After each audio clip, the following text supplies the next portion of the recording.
Hello, everybody.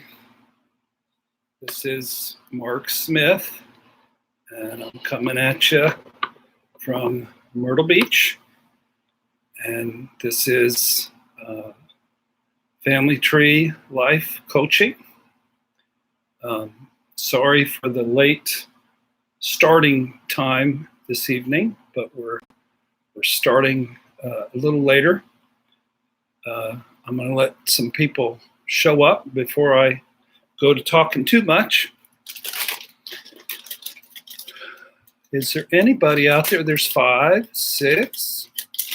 Takes a while. I'm going to have a lozenge break. And say hi if you arrive, so I know who's on board.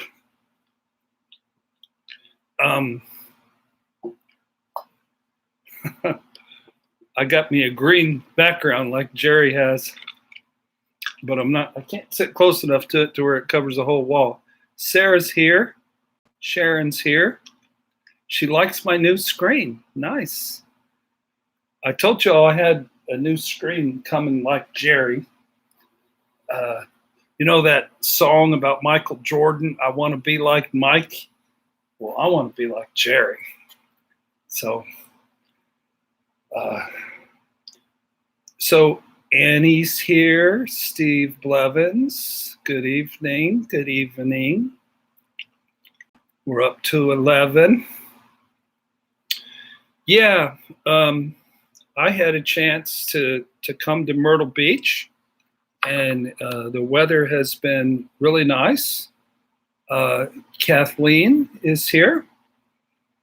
Back home in Indiana, things aren't so warm and sunny. I'm told it's even been snowing. Sharon asked how's my daughter. She's doing better. She's doing quite a bit better than what she was. Thanks for asking. So we are going to be talking tonight about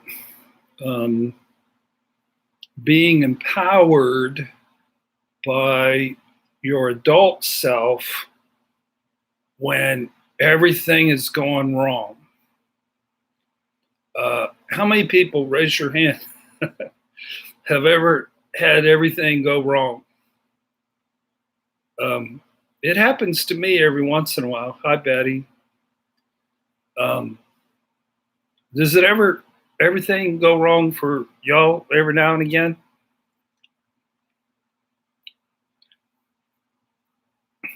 So we're going to be talking about how to stay in your adult sense of self when everything's going wrong. So yeah, the banner, Betty's raised her hand. Annie raised her hand. Sarah says, no, never. Never does anything always go wrong.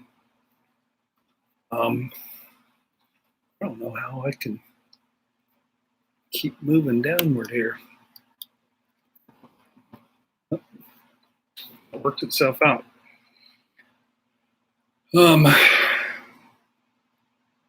Sometimes that's how life is. Sometimes things go bad, go wrong. Okay, so it's gonna scroll. Annie says it balances out with those days where everything goes right. Betty says she had a snotty cry and just wailed. Snotty cries are really therapeutic. I recommend snotty cries if you're so blessed to be able to have one.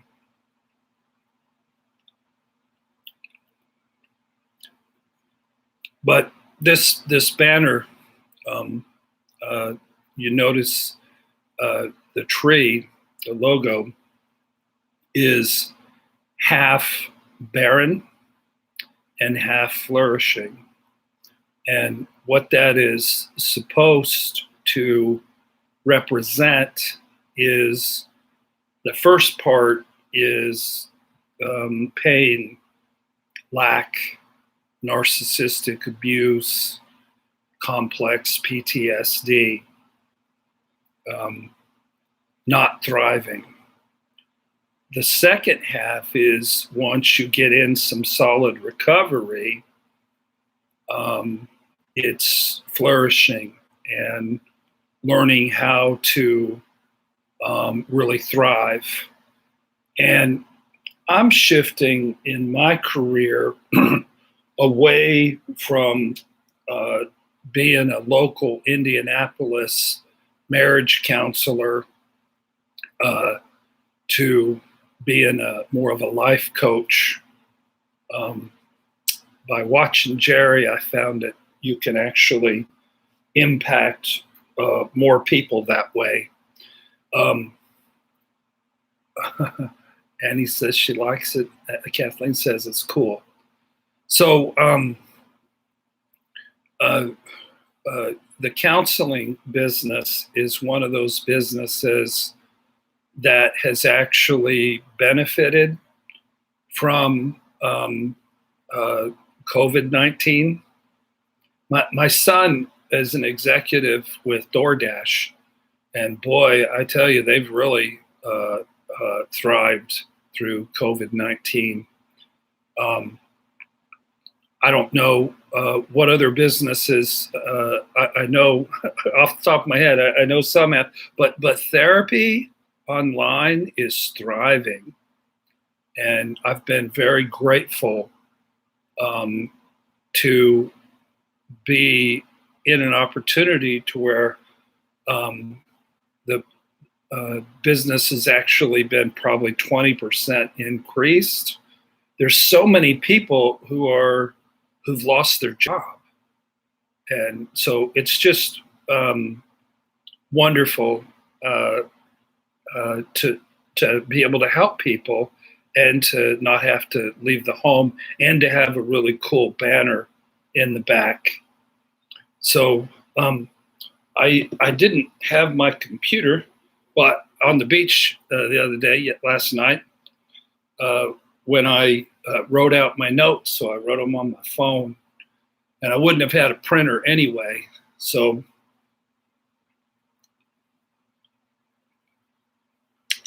uh-oh, it's froze.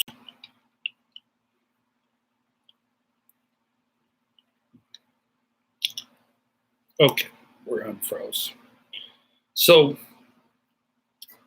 be empowered by your adult self, even when everything is going wrong.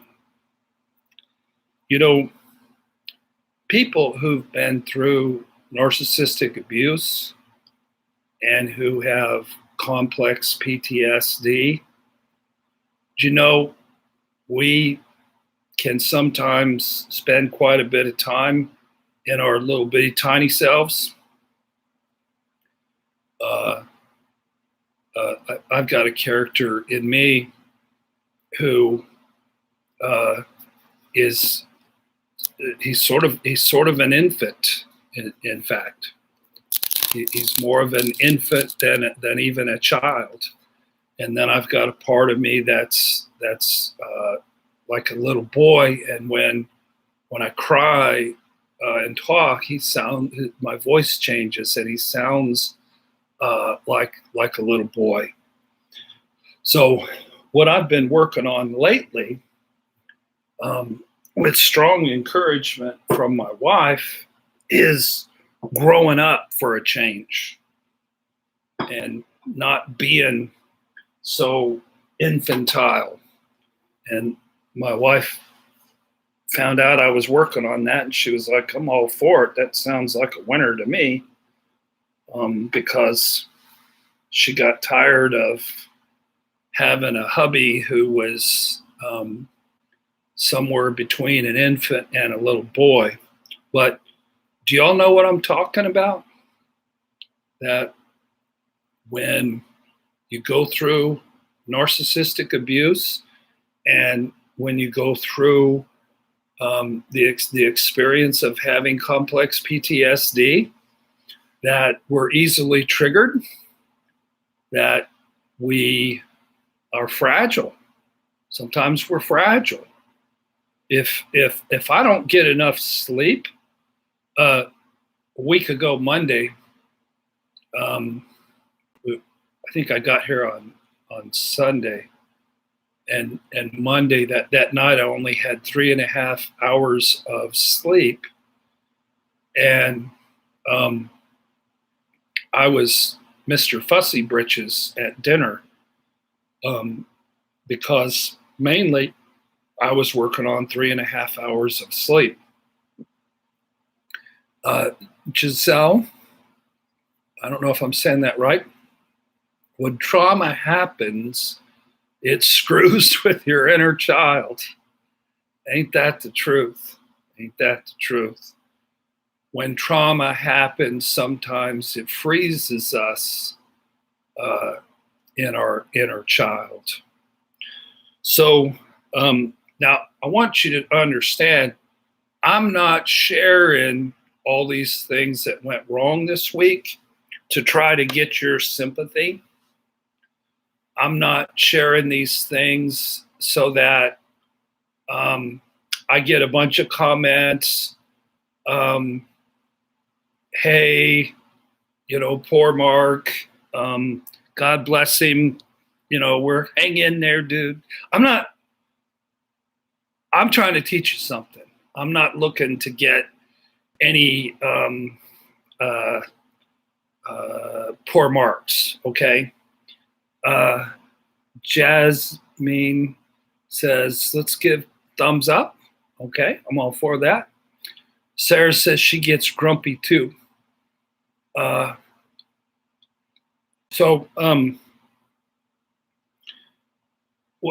I want from y'all is I want you to share too, and this is what I want to share on.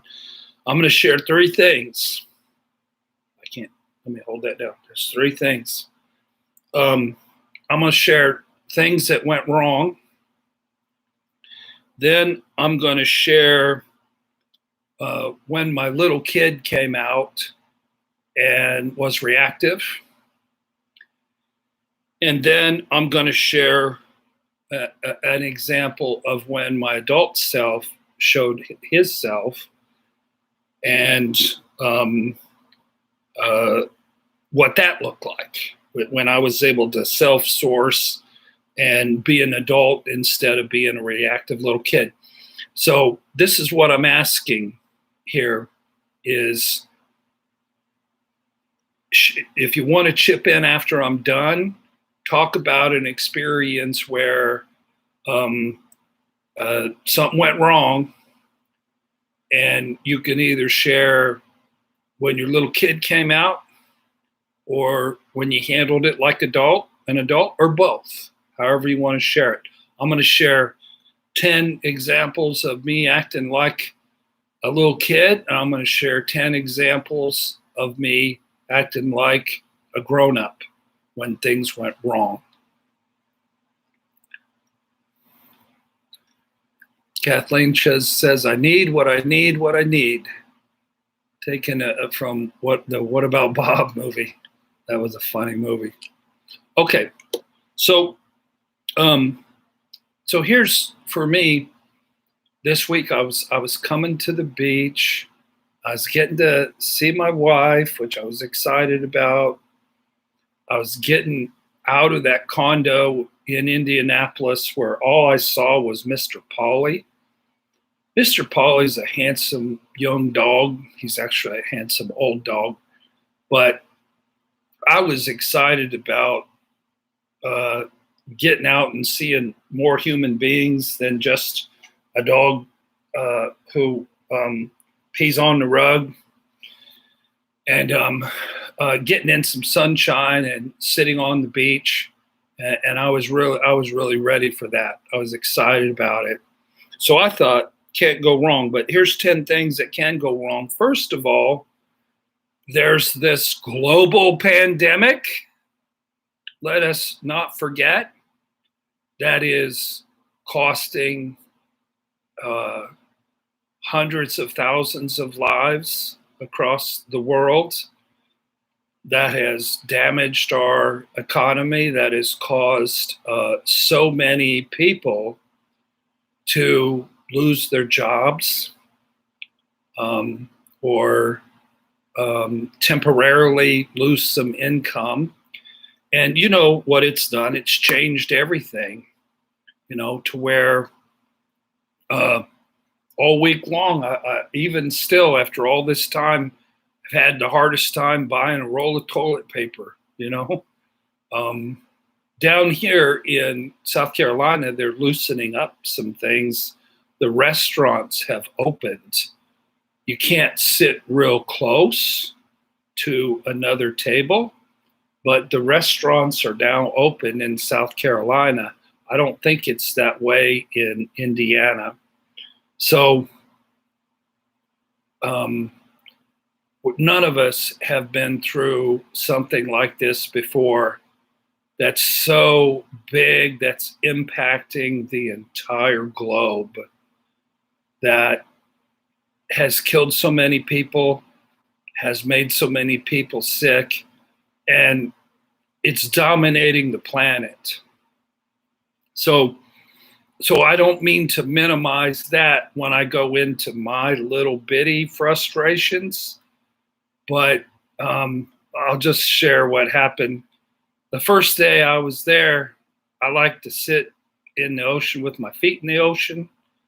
I just like how it feels. And,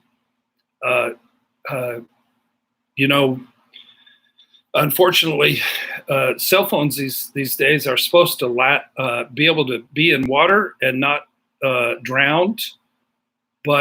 And mine I'd actually dropped in water multiple times and it didn't drown. But this time, my phone drowned. And for 3 days, I was without a cell phone. And when you grow up in, welcome Kathleen M. When you grow up with chaos, one of the worst things that can happen to you is to have your phone die. Because all of a sudden you can't call anybody, you can't text anybody, and nobody can text you. I had a night last Tuesday, I believe it was. I probably have, things come up with people, and I probably have maybe 4 or 5 reschedulings every month or so. But this particular night that I dedicated, I blocked my schedule off to not see Renda and I, not go out and have fun, not walk on the beach. I was ready to see clients, and one after another had canceled, but I hadn't heard about it because I wasn't getting messages. So it was really like the worst cancellation night in the history of my 32-year career, because 4 in a row canceled and I didn't know about it because they couldn't communicate with me. So then comes Thursday night, and that was Renda and I, Jilligan, welcome. That was Renda and I's 3rd anniversary. And we went to a romantic hotel, and we went out to dinner at a seafood place, the first place that we went to when we came down here to Surfside Beach to scout the place out. And rather than being all goo-goo-eyed and focused on my bride, I actually was having a panic attack. I'd gotten a phone by then, but it wasn't restored. So nothing, still couldn't really call anybody, or people would text me. I didn't know who it was. So my wife pointed out my lack of presence, because I was peeking over and figuring out a way to fix this phone so that it would, do what it's supposed to do. I didn't want to feel out of control. When you grow up in chaos, one of the worst feelings that you can have is feeling in chaos. And so that was going on. Then I got an ear infection. I have issues with my ears, and pretty frequently they get infected. And when they get infected, I feel all like fluish and tired, and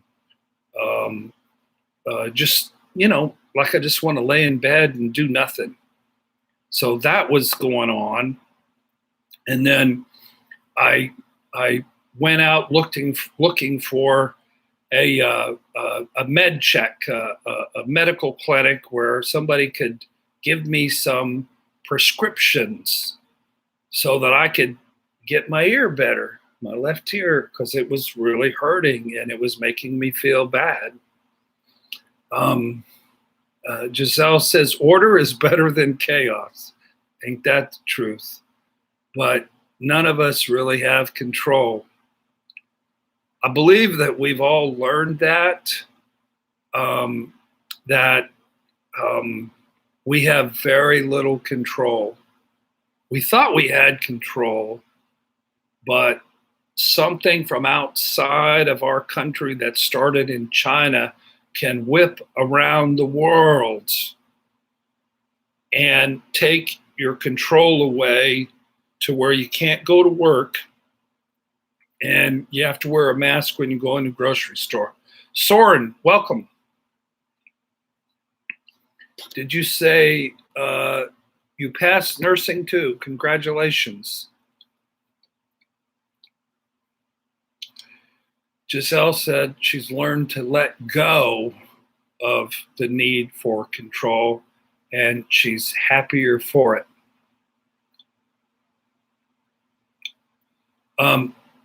Are you guys having timing issues?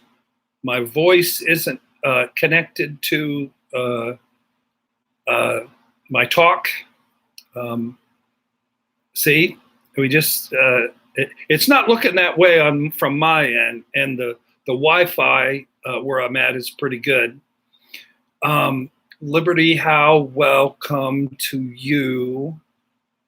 Sarah Cowherd, welcome to you. More and more people are showing up. Wronger. We can hear you. Just get on with it. All right, I'll get on with it. So, where I'm staying at a really nice condo, I wanted to park my motorcycle there, and this condo is 90% empty, and they wouldn't let me park my motorcycle there because of the rules. And I'm like, what do you mean the rules? This is COVID-19. Can you bend the rules just a little bit? Nope, can't do it. Oh, Roger. Okay. I want to call you Roger, like Bugs Bunny.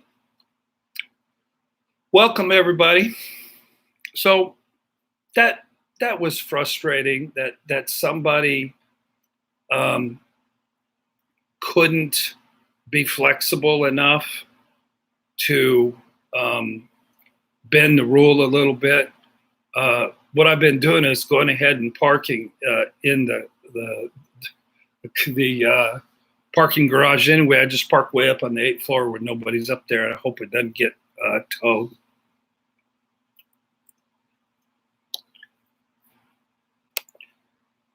Process says that I'm too badass for this quarantine. Either that or too stupid. Yeah, I was feeling sort of crowded.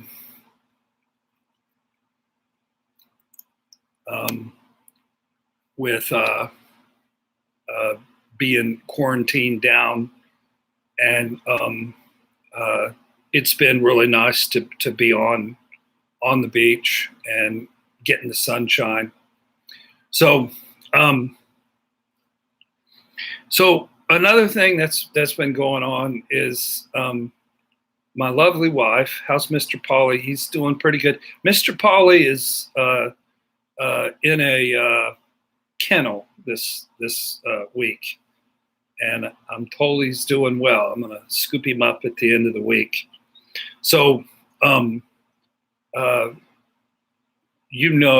family trees belief that you always marry the right person. And why do you marry the right person? You marry the right person so that you can reenact the wounds of your childhood.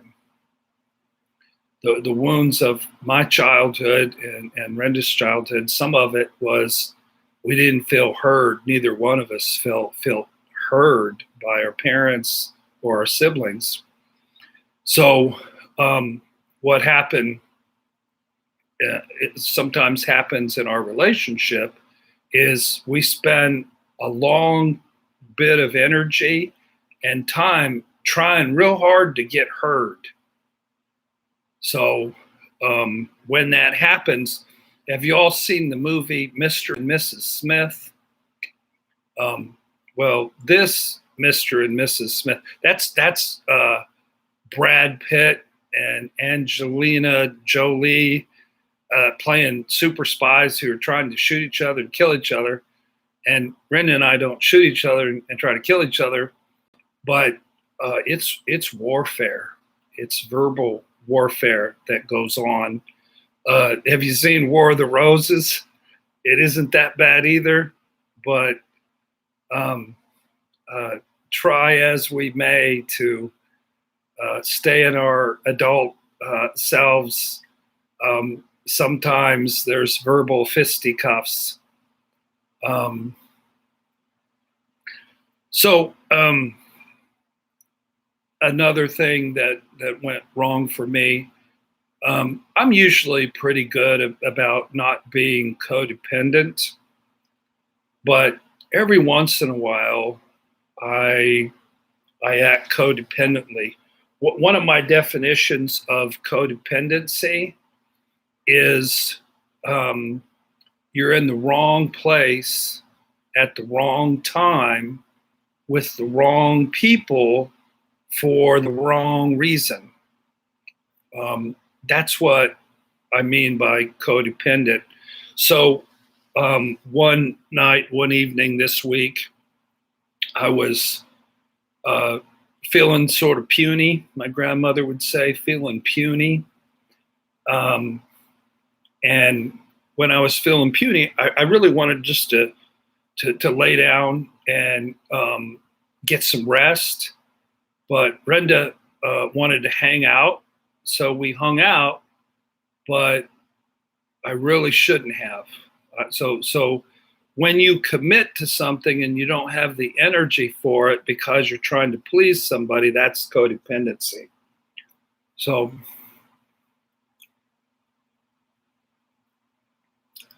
Steve asks, is it true that somebody with narcissistic personality tends to bond with borderline personality to resolve childhood issues?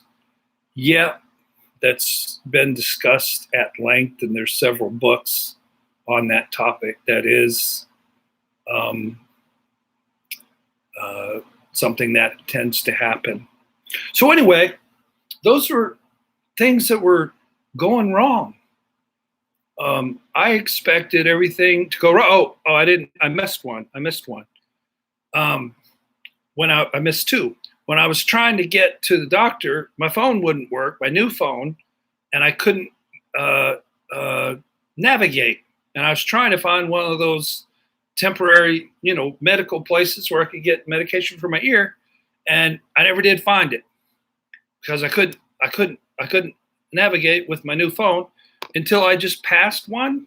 It was actually an emergency room, which was maybe a bit of overkill, but it worked. And I got in, I got my medication, and I've been taking my pills, and I've been getting better, got some ear drops. I have a daughter named Jordan, and she's a social worker with a master's degree. She's only 23 years old. She lives in Denver, Colorado, and she's a go-getter.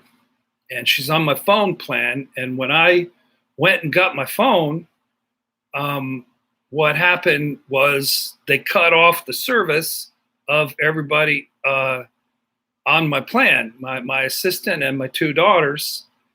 And I was supposed to have a phone sent to her because the phone stores aren't sending phones because of COVID-19. And so I brought it to UPS, and I was so proud of myself. I handed them a box with a phone in it, and I gave them the address, and they forgot to write down the apartment number.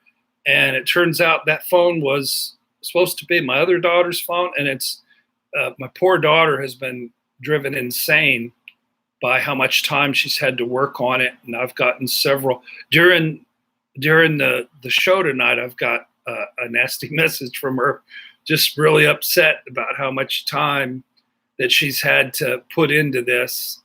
But so my life was turned into chaos. I was sick with an ear infection. Ren and I were shooting verbal words at each other. My daughter was upset. And I was in the wrong place at the wrong time for the wrong reason with the wrong place. And it was rough. Hi, Dee Dee. Welcome.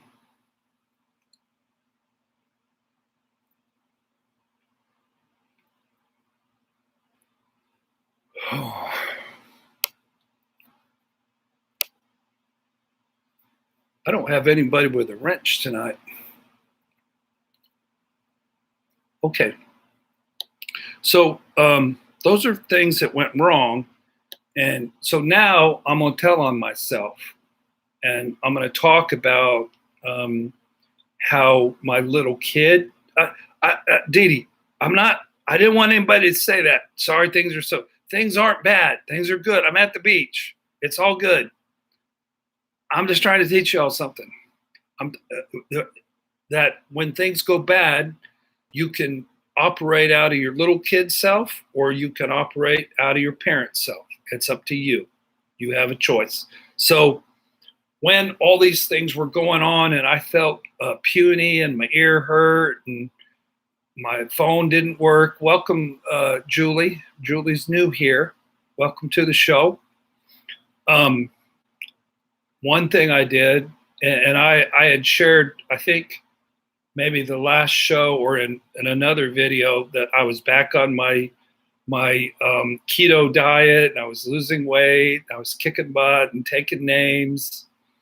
But in this sadness and not feeling well, I was at Walmart and I saw signs for jelly donuts. And I really like jelly donuts, sort of like glazed donuts, like fresh, except there's like raspberry in them. And my little kid self grabbed a hold of my big self and dragged me over next to the jelly donut aisle. And next thing you know, I was buying 6 fresh, delicious jelly donuts. And through the week, hi, Jeanette Jordan. Welcome to the show. And through the week, I ate all 6 of them. I ate 6 jelly donuts. I had mentioned not having sleep on a Monday. Just had 3.5 hours of sleep. And Brenda and I were doing the Mr. and Mrs. Smith movie thing. And my pain, the little boy came up really strong. And Annie says now she needs a jelly donut. My pain came up, and I sat down by a tree, and I just cried, from my wounded little kid. There are Krispy Kremes here in Myrtle Beach, Sarah. When I'm in my little kid self, I feel confused. When I'm in my adult self, I have clear vision. When something went wrong this week, I texted Brenda, and I was just venting. I don't know if it was about the motorcycle thing, or it was about the UPS thing, or what it was about. But Brenda said she felt like she was being vomited on because the little kid needed somebody to ventilate to. This may surprise some of you. Samus Williams, welcome. This may surprise some of you, but I can be defensive at times. I know that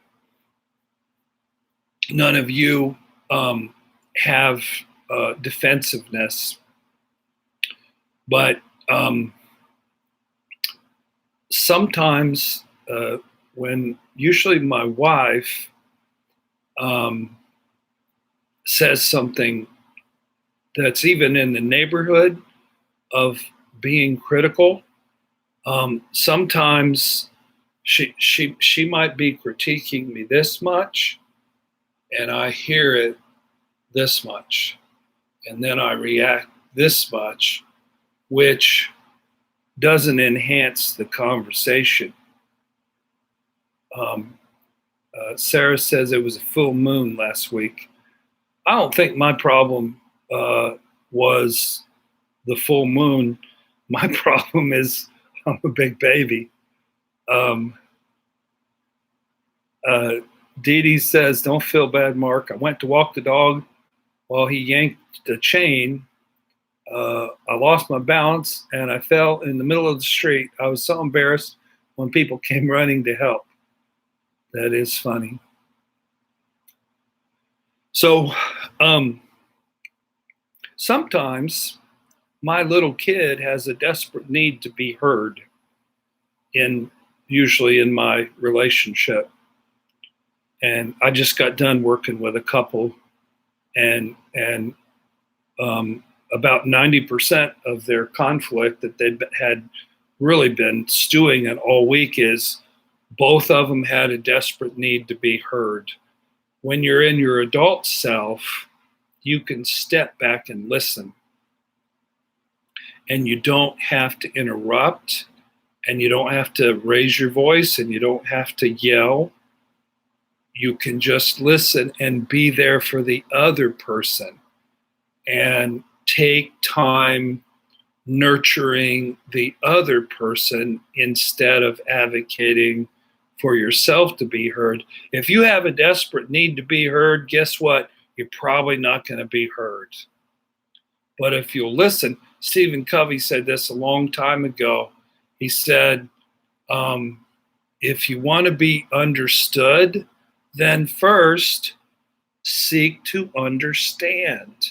If you'll seek to understand, then eventually you might have an opportunity to have your say and be heard.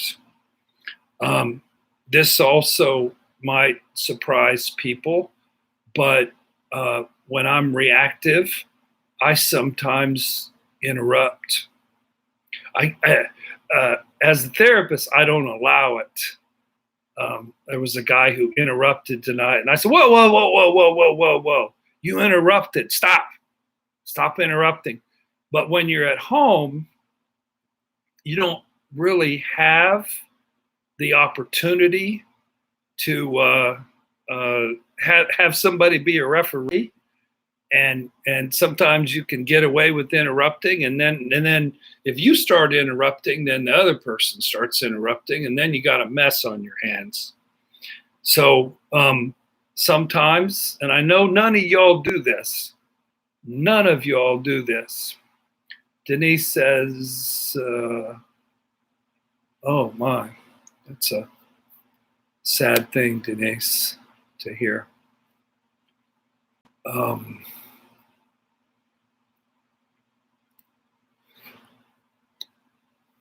I know that none of you on this show struggle with this, but the little kid sometimes has a tendency to be whiny. And who do you whine to? You whine to a third party. We call it triangulation. So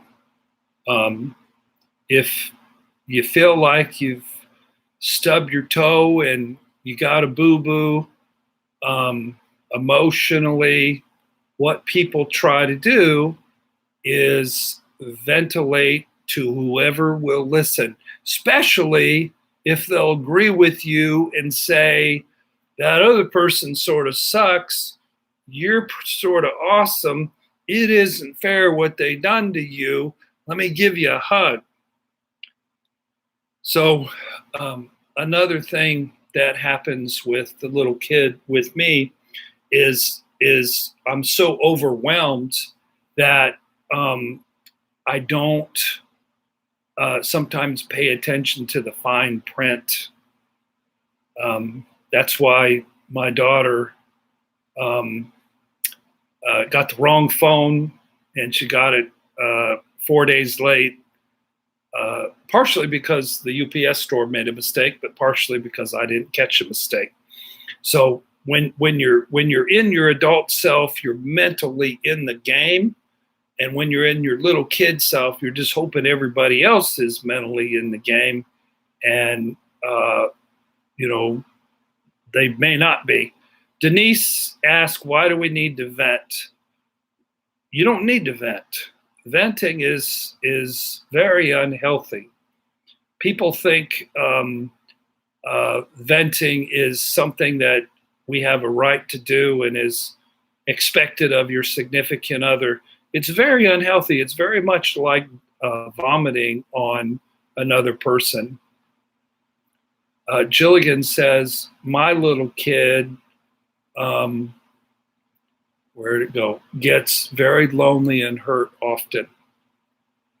What I'm learning is that we're in charge of how lonely our little kid gets, and that we have the power to self-sustain and self-source and get some of your needs met, not by being overly needy, and not by sucking it from other people. Samus says, does being a man-child mean my inner child is overtaking my adult self?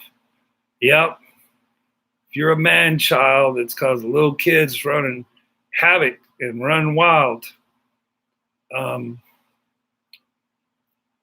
Jilligan says she used to vent to herself while she's going on a bike ride. That's funny.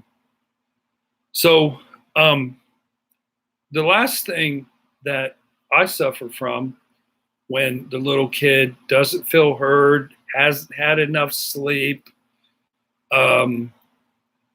feels powerless, isn't getting his needs met. Sometimes what I do is I'll have a little rage fit. I know none of y'all have ever raged and had a jelly donut fit, but I'm just telling you, sometimes those are the way my little kid reacts. Now, let's talk about the adult self who can operate as a parent to your significant other's little kid. Soren had a question. Let me back up. When we feel the need to vent, what should we do? if we've addressed the problem with the person and there isn't a successful resolution, what should we do? That's a really good question. So, Soren, the main thing, if you want to vent, the reason why is you feel victimized. The reason why you want to vent is your wounded little kid has been punctured, and your wounded little kid is activated, and you need to process further. Go journal, go pray, go meditate, go run, get into your adult self. Soren says jelly donut apocalypse. Jelly donut apocalypse. That's what it was. Tell you what. So here's examples of being an adult, offering parenting to your significant other, self-care and self-sourcing. Number one, I don't know how many folks out there who are watching this and who will eventually watch this are in a significant other relationship. Do yoga to process, Annie says. But it's a beautiful thing when your partner is sharing their pain, and they might be coming from their wounded little kid. They might be crying, they might be cussing, they might be slandering your good name. Sarah says, my little kid goes off on men. Alas, she's single. I wonder why you're single, Sarah.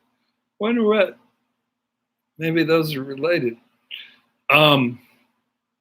So this is not a good example of how I normally do it. I normally screw it up and act like a petulant little child. But one night on a date, they opened the restaurants up, but this was before where they were eating outside. We were sitting by a beautiful body of water, wasn't the ocean, and we were having a good meal. And afterwards, we were sitting by a bunch of beautiful boats, and we were talking, and Renda got into some pain and started to cry. And little kid Mark would have gotten fussy britches, and he would have got defensive, raised his voice, had to be heard, interrupted.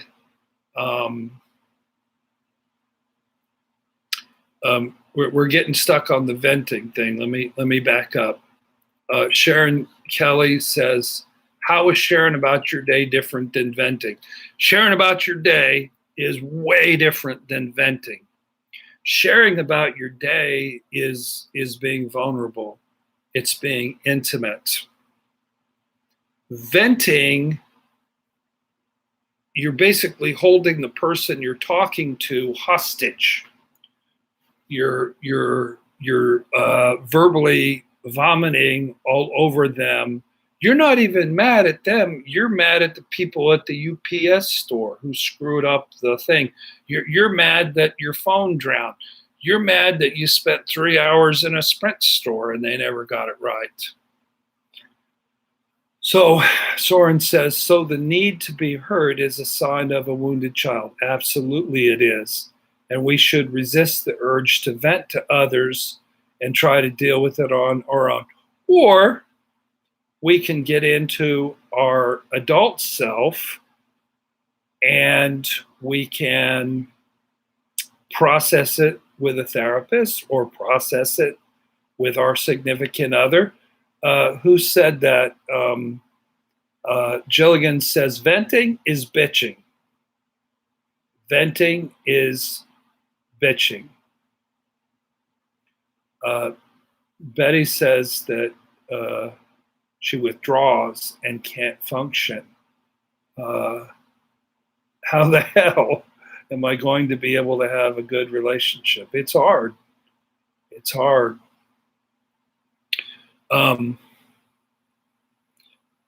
So while I was feeling out of control because my new phone was without data, and I didn't have the internet while I was looking for a place to get my ear fixed, I got on the phone with Sprint, and my adult self talked with the tech guy, and we tried several things and we got it fixed.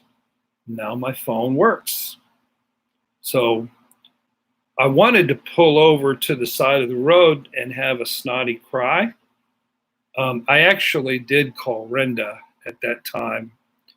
And I wanted her to look up a place for me. And she said, dude, I got an appointment. I got to take a shower. I got to be ready. Soren says, I tend to verbally vomit on my therapist. And I always feel badly when I do it because he's obviously not my asshole mother. But in the moment, I have a hard time stopping myself from complaining. Soren, bro, that ain't therapy. That is not therapy. If you're verbally vomiting, that is getting it off your chest. It'd be better if you kept it on your chest and tried to heal the underlying issue rather than venting even to your therapist. I tell my clients, you can't vent and triangle to me. The fee's $1,000 an hour. That's how much I will charge you if you vent and triangle. And nobody ever wants to pay that amount. Brenda's just tied up tonight, busy, I think, with some clients, but couldn't attend. I wish she could.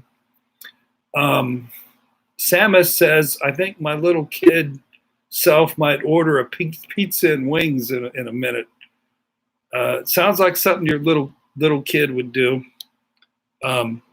So my adult self got me to the doctor and got my medicine. When I was shattered 5 years ago, I couldn't function that well, and Renda would get me to the doctor, and Renda would get me to the pharmacist, and I'd be like a little kid, having his hand held with the mommy taken, to the doctor. Joy, back to the dinner story. What happened at the dinner story? I don't know which one you're talking about. What dinner story? One of the things that I've enjoyed, I don't know if other people are watching, there's this really popular show about Michael Jordan called The Last Dance that was made about their last championship season.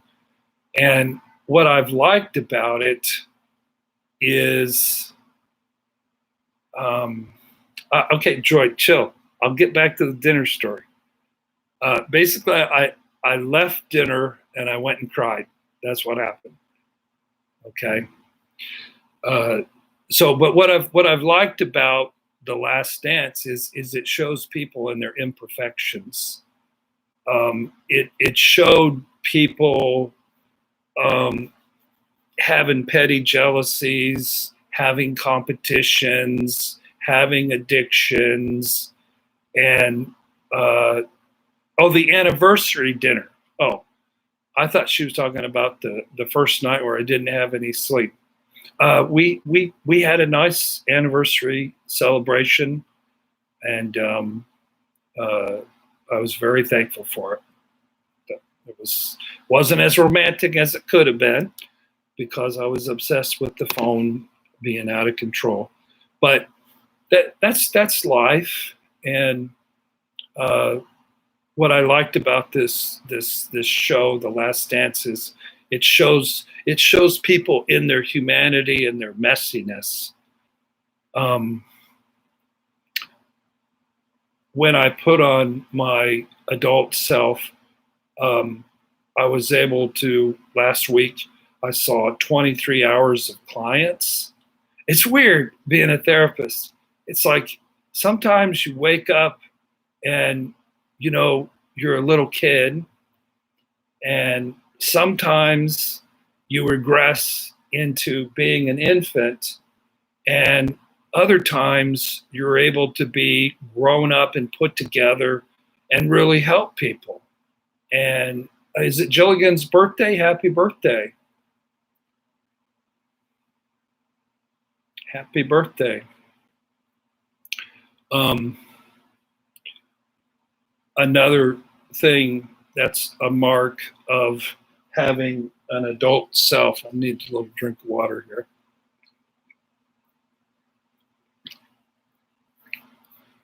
Jilligan's making fun of herself.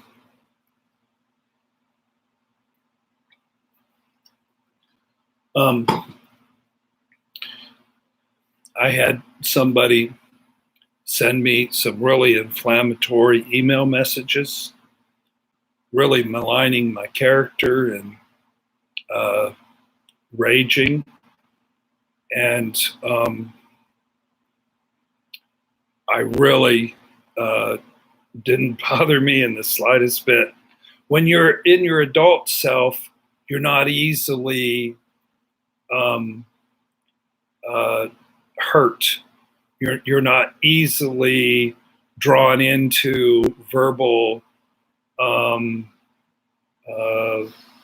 bashings. You're not easily wounded. If you're wounded a lot, you're in your little kid too much. Somebody who's growing up and growing into maturity and healing their wounded little kid, I got these inflammatory messages, didn't bother me at all, didn't respond. There's no sense in having a discussion with somebody else's little kid.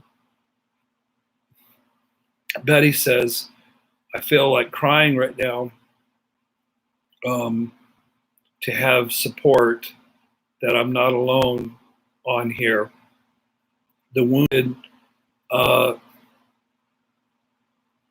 not alone on here. The wounded kid versus trying to be an adult. That's what I'm saying, folks, is if you grew up in a highly dysfunctional home, which we all did, if you had a narcissistic parents, which most people who watch this channel did, or an addictive parent, or an abandoning parent, or an abusive parent, then you're going to struggle because you're going to go through trauma in your adult relationships. You're going to be abandoned. It's going to feel like you've been abandoned. As an adult, you really cannot be abandoned. Somebody can leave you, but as an adult, you really cannot be abandoned. Soren says, that's true, Mark. When I had to distance myself from my classmate, I was tempted to feel bad, but when we recognize a broken little kid in an adult's body, you need to distance yourself. So, my little kid, I was sick with my ear, and I just went to the doctor, and I had prescriptions. I was first in line at Walgreens, and the lady there, I guess to fill a prescription, you have to put it in this machine, and it has to scan it. Well, this lady didn't know how to work the scanner, and I'm sitting there just saying, dear God, in my head, I just want my medicine. I want my eardrops. I want my medicine. I want to go home. I want to lay down. And 5 minutes goes by, 10 minutes go by, 15 minutes go by, 20 minutes go by. This woman still hadn't got the prescription scanned. My little kid would have stormed out of the store and found another Walgreens. But just when my little kid was about ready to do that, she figured it out. And she got them scanned. And the pharmacist who'd been on a break, he came back. He filled my prescriptions and he said, "Have a nice day, Mr. Smith," and off I went. So I'm glad I didn't act like a child. Jillian talks about her parents were addicted, abusive, abandoning, neglectful, and the grandparent was narcissistic. So these are sad stories. We all have some sad stories about our childhood where we were deeply harmed. Okay.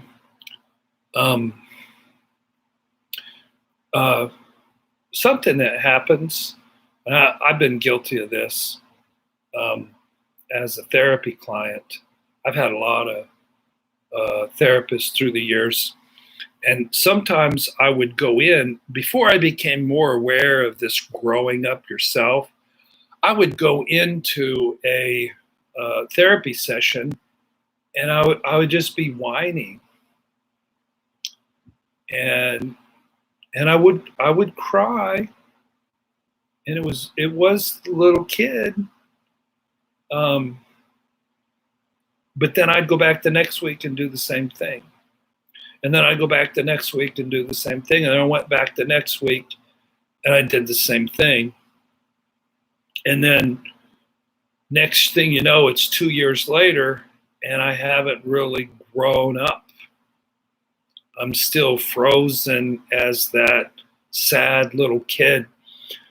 So I had a therapy appointment on Monday, and I went into my therapy appointment, and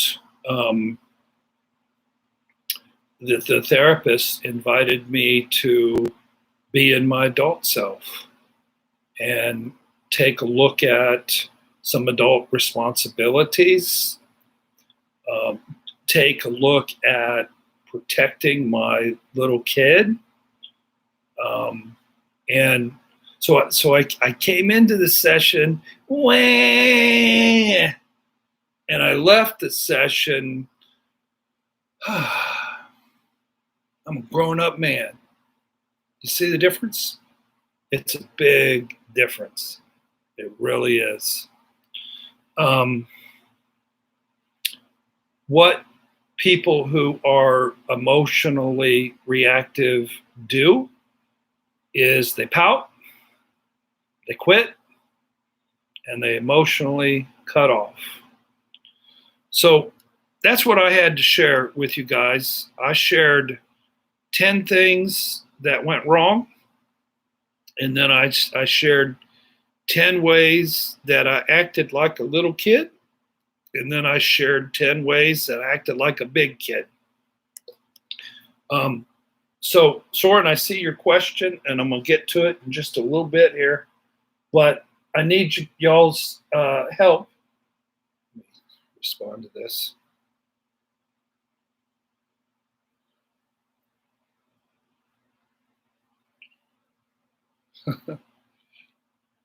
I'll be right with you. Don't you hate it when people text when they're talking to you? With you, so. I have some clients in Los Angeles, so the time difference is big, and I see them really late. Soren, your question, Mark, why do we feel so guilty when we distance ourselves from unhealthy people? I feel like people are entitled to my time, and I'm obligated to fix their issues. When I resist, I feel bad. That's just your codependency and your shame, Soren. Julie says, thank you for sharing your insights. So listen, I don't have much time. I've got to get to this couple in Los Angeles. But what if we had more time, what I wanted you guys to do, and we have just a few minutes, share an example of when something went wrong and You either acted like the little kid or you acted like the adult. And sometimes you can act like both. Sometimes I start in my little kid and then I eventually shift into the adult. Usually it's one or the other, okay? But does anybody have any examples that they wanted to share about how they do it when things go wrong? And a lot of things have been going wrong in the world. We got about 5 minutes, folks. Anybody want to share? Tattle on yourself or brag on yourself. Either way you want to do it. Soren says, when I thought my mother gave me COVID-19, I raged at her. If I were in my adult self, I would have just accepted that you can't unspill the milk. Well, you wouldn't have raged, Soren. I certainly think you'd have been really angry. There is such a thing as righteous indignation. Annie says, I must sign off and spend some quality time with my sweetie. Good for you. Good for you. Julie says, when somebody is outraged, stay cool and don't talk back. That's good. Dee Dee says she has too much chaos to mention. Leslie, I was raised in a shame-based family. Heck, I raised my little kids the same way. So familiar was that hard concept. I don't see the rest of it. Process through a pan. There you go. That's what I'm talking about. When you get fussy britches, sometimes you throw a pan. But it was a while ago, she says. Betty says her daughter's been testing her, but she hasn't been reacting. So you've been in your adult self. Process says it was a frying pan. Actually, it was a flying pan. Instead of a frying pan.